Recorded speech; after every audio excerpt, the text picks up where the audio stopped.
사랑하는 성도 여러분, 2월의 둘째 날, 첫 번째 평일입니다. 달력상으로 봄이 멀지 않았어요. 찾아보니까 내일 모레 수요일이 입춘이더라고요. 그런데 아직도 지금 이렇게 눈이 많이 내리고 우리 몸이 느끼기엔 여전히 무서운 추위가 기승을 부리고 있습니다. 그런데 여러분, 이 차가운 땅 밑에서는 지금 무슨 일이 일어나냐면 과학자들의 연구에 따르면 씨앗 속에는 피토크롬이라는 아주 특별한 단백질이 들어있는데, 그 단백질이 무엇을 하냐면 씨앗은 땅 아래에 묻혀 있잖아요. 그럼에도 불구하고 땅 위의 온도가 몇 도인지를 정확히 알아낸다는 거예요. 겉으로는 꽁꽁 얼어붙은 땅 같아 보이지만 그 씨앗은 이 단백질을 통해서 온도가 올라가고 있구나, 이제 곧 봄이 오겠구나 라는 것을 미리 알고 싹을 틔울 준비를 한다는 겁니다. 우리의 인생도 마찬가지입니다. 혹시 여러분이 지난 1월 한 달 동안 춥고 시린 계절이셨다면 이제 봄이 오고 있음을, 대전환의 계절이 오고 있음을 기억하고 하나님께 여러분의 인생의 봄을 찾는 여러분들 되시기를 간절히 축복합니다. 오늘 말씀을 통해서 우리의 삶의 온도를 측정하시고 가장 적절한 때에 안식을 주시는 하나님의 따뜻한 손길을 느끼는 이 시간 되기를 간절히 축복합니다. 우리 룻기 3장 1절 말씀 함께 읽어보겠습니다. 룻의 시어머니 나오미가 그에게 이르되 내 딸아, 내가 너를 위하여 안식할 곳을 구하여 너를 복되게 하여야 하지 않겠느냐. 아멘. 나오미는 룻에게 이제 안식할 곳을 찾아주겠다라고 말합니다. 여기서 말하는 안식할 곳이라는 잠시 쉬는 자리 이런 뜻이 아니라 평생 머물 수 있는 영원한 정착지, 따뜻한 집 의미하는 단어입니다.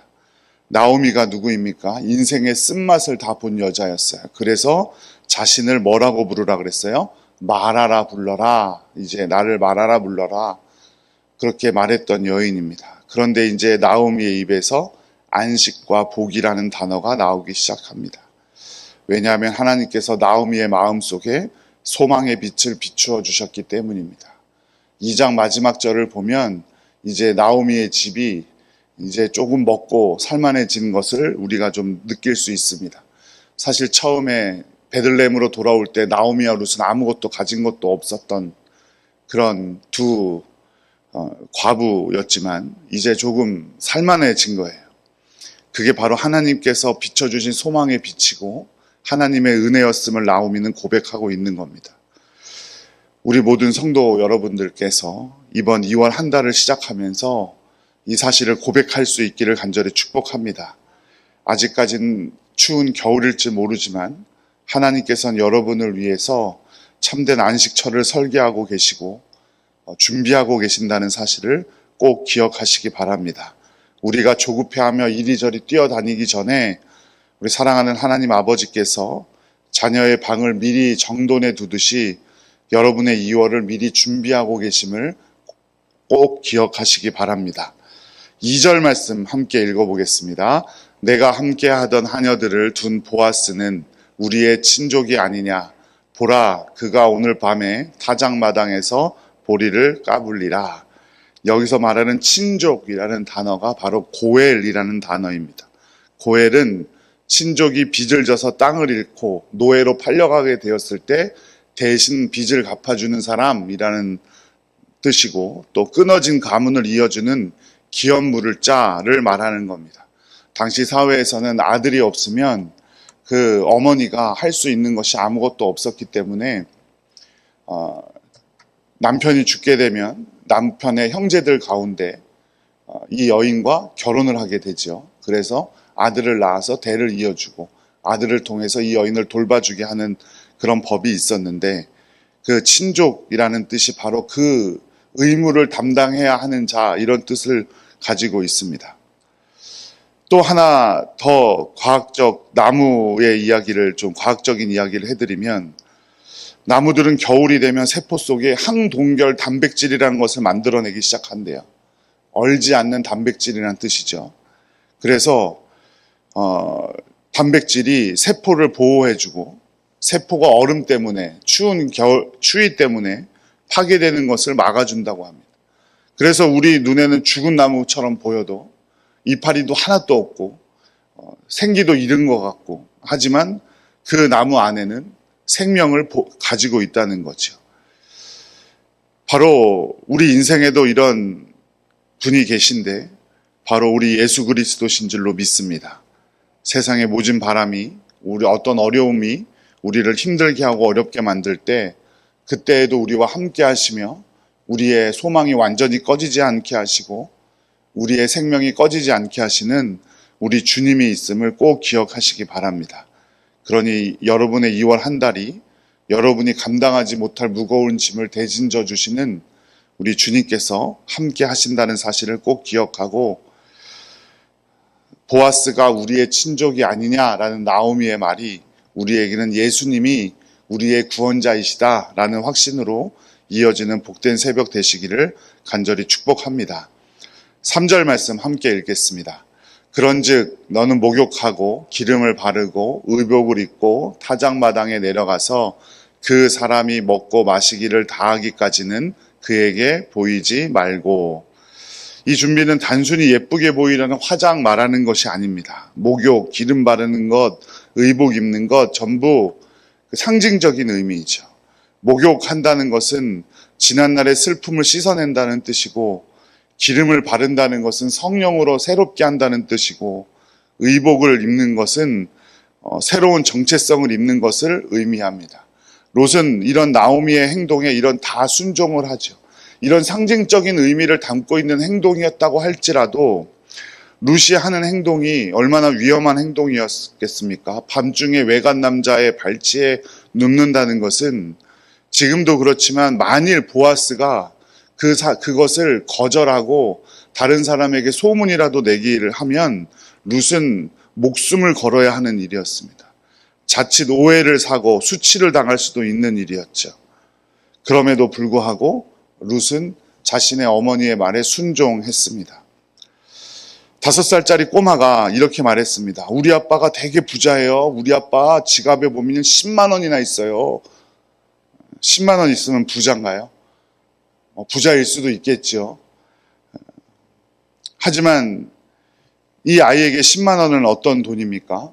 자신이 상상할 수도 없을 만큼 과자를 살 수 있고 자신이 갖고 싶은 장난감도 살 수 있는 10만 원.